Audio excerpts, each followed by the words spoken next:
Stand by, recording in 5, 4, 3, 2, 1.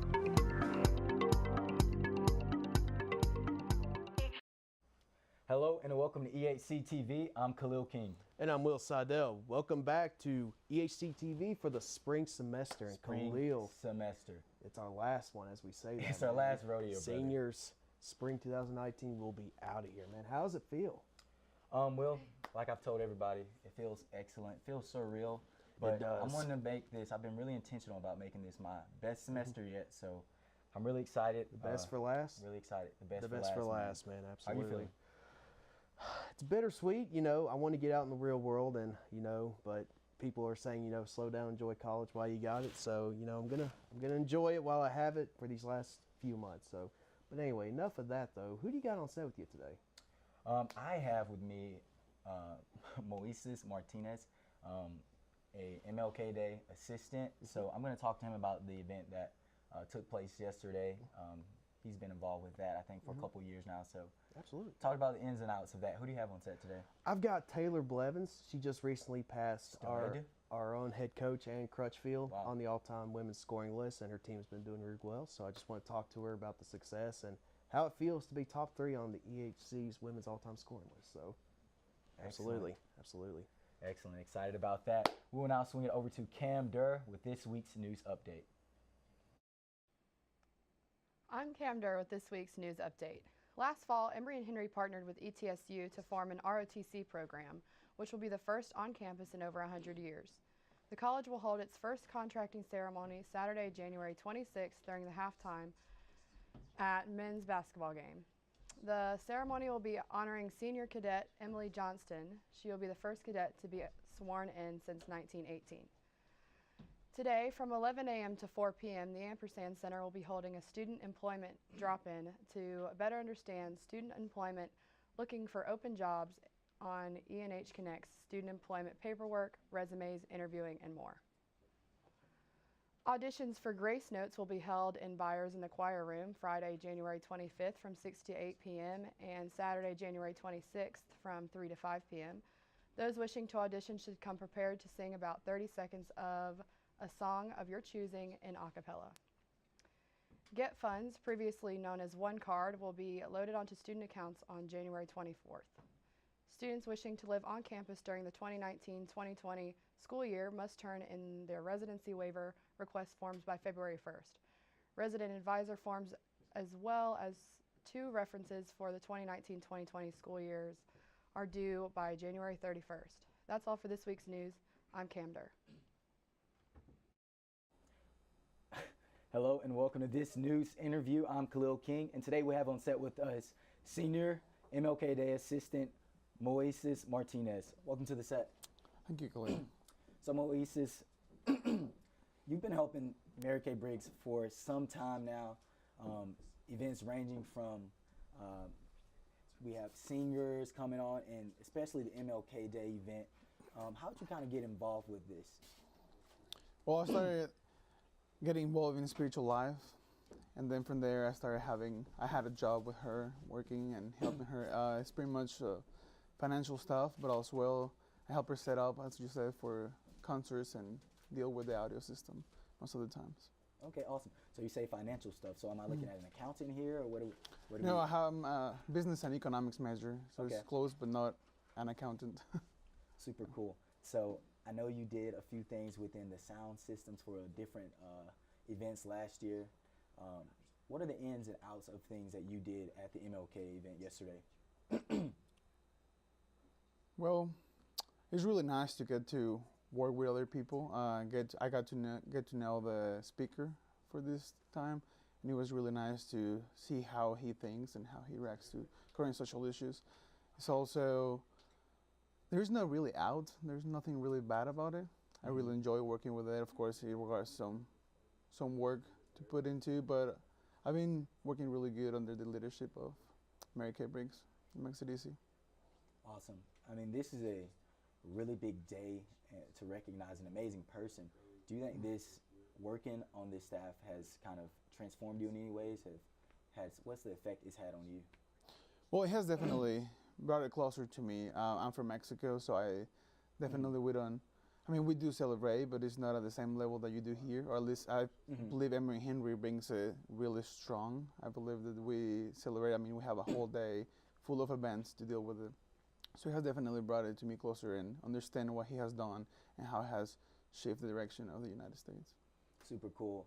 Now me, of course, being African American, and my last name's King, and I'm from Alabama. I often tell people that he's my great granddad, and then I'll tell them I'm just kidding. But do you think lives were touched here at Emory through the speakers and the events and activities we have on campus? Definitely. I think that everyone was touched by what he was talking about, and I think that it's really important that he didn't just recognize the life of Dr. King, but it was also, he left us a message of how to go out and take the chair. You know, not just stand by, but also keep on going with this. Yeah, I actually got his email. I thought he was an outstanding speaker. Yeah. I've been intrigued with public speakers lately. Dr. King, he spoke about inequality, he spoke about racial justice. What issues do you think are still relevant that he talked about, or what current circumstances you think we're fighting now? I'm not really sure.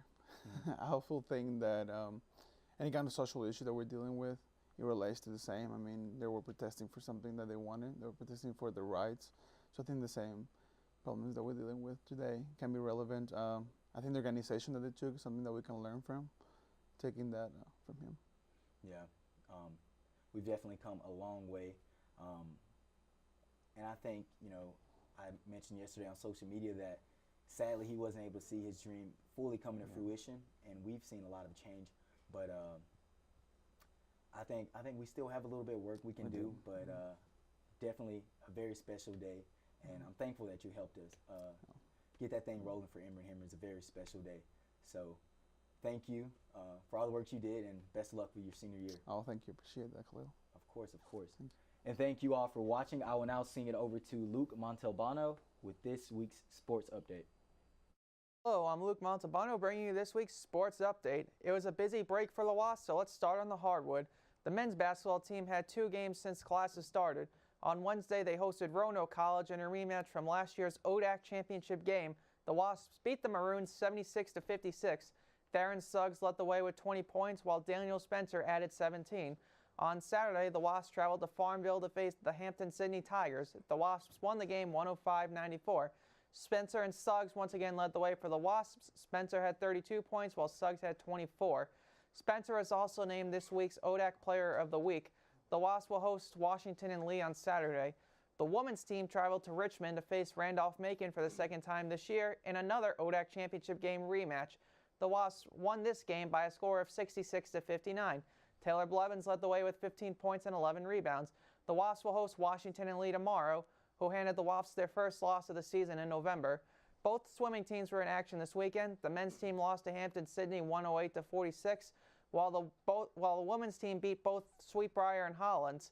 Both teams will have their last meet of the regular season on Saturday as they host Lagrange and William Peace. That'll do it for this week's sports update. I'm Luke Montalbano. Have a great week, Emory. Let's now throw it over to Will Seidel for this week's sports interview. Hello and welcome to this week's sports interview. With me today is now 3rd all-time on the EHC women's scoring list, Taylor Blevins.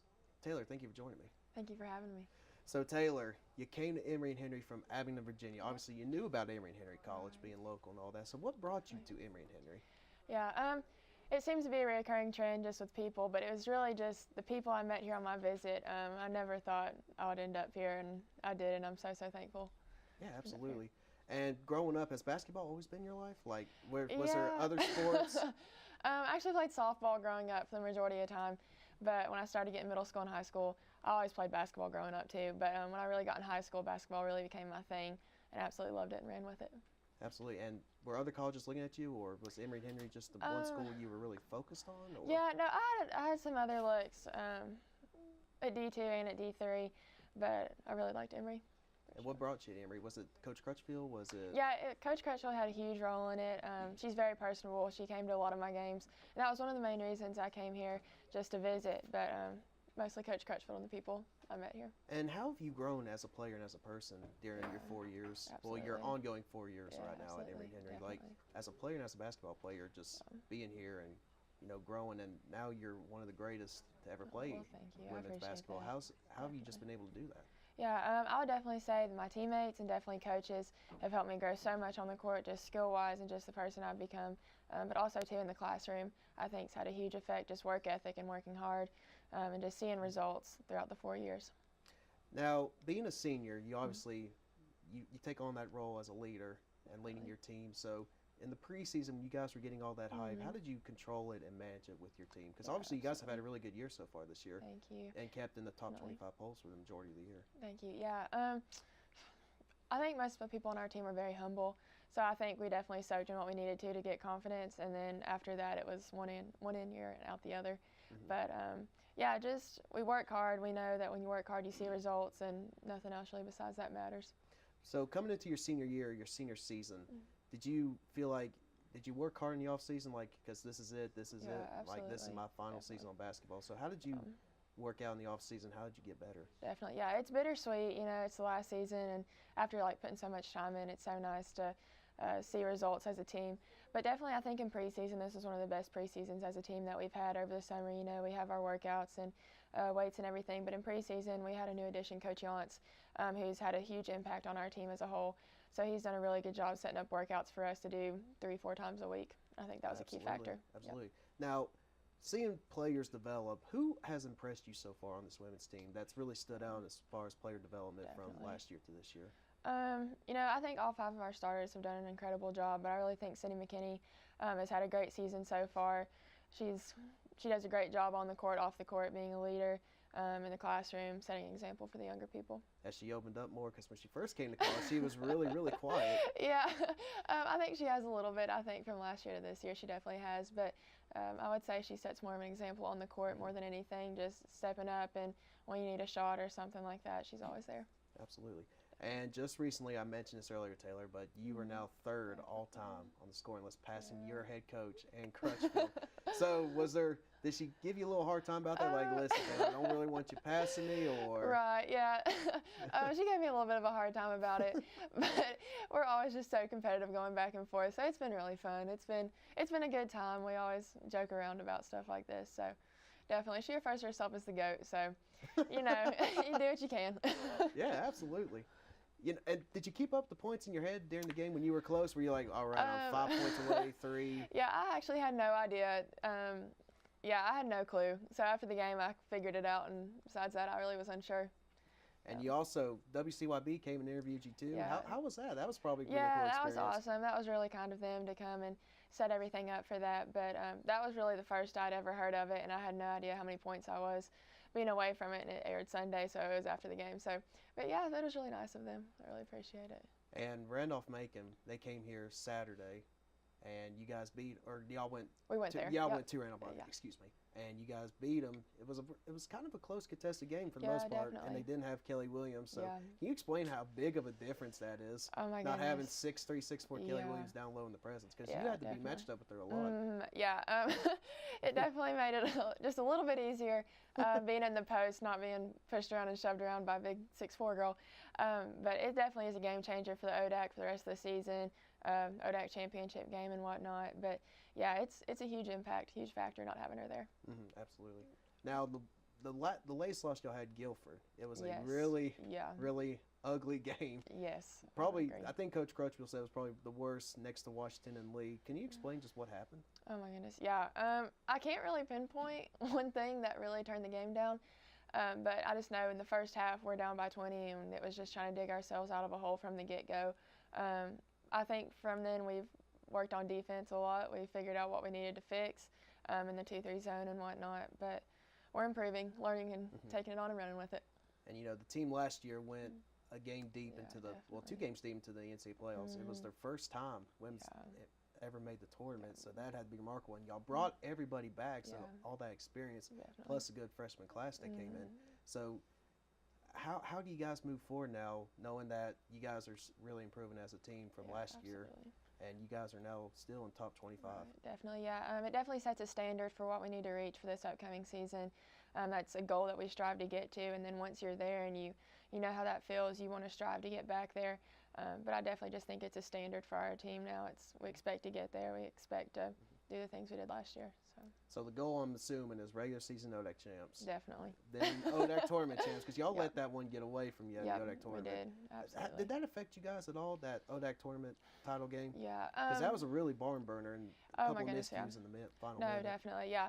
It was awful. It was not definitely one game you didn't want to lose. But we just try to make sure that it never takes away from how great of a season we really had last year, just with going to the NCAA tournament and everything else. We never want that to take away how good of a season we really did have. But yeah, it definitely was no fun.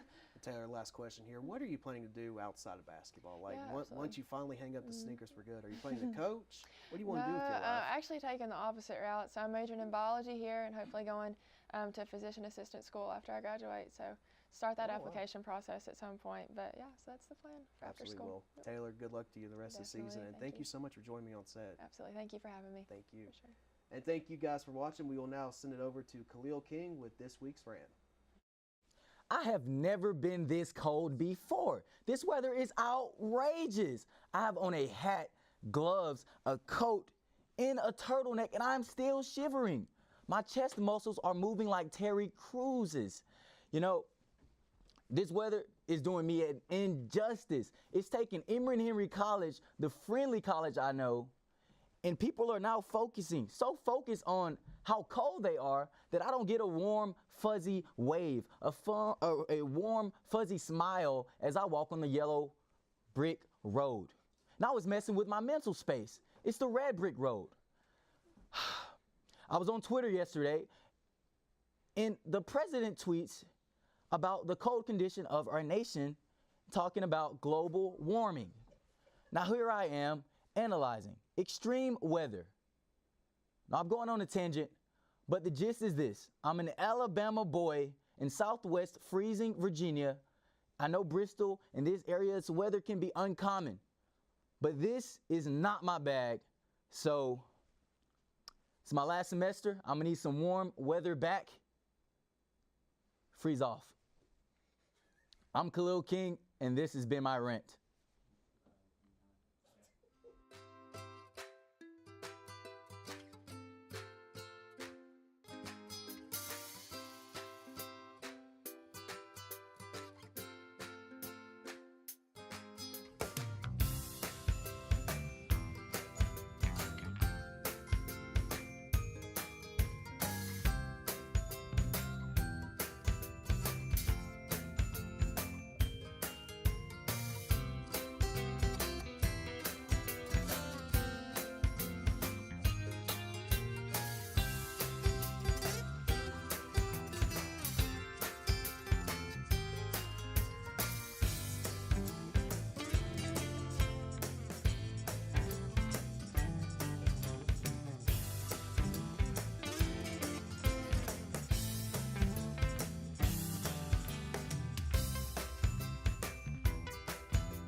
Well, Taylor is something special. She really is. And she's probably going to be tired of us soon because I'm going to interview her for the White Topper. It's just been outstanding, and they're on an outstanding journey as a team. So I hope they take it to the moon. Well, it's the best team. They had the best team last year that they ever saw, and they're looking to improve on that this year. And Didn't lose a soul. Didn't lose a soul, and they added more people.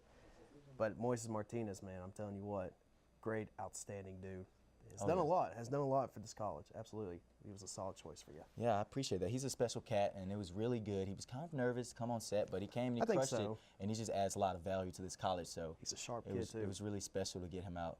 Absolutely, absolutely. And you know, warm up a little bit, man. It's okay. You know, I try my best. It's still quite freezing out here, as you heard in my rant, but hopefully it'll be better next week. So Absolutely. definitely make sure to join us with next week's show. I'm Khalil King. And I'm Will Seidel. We'll see you next week. See you next week. Stay warm. Woo!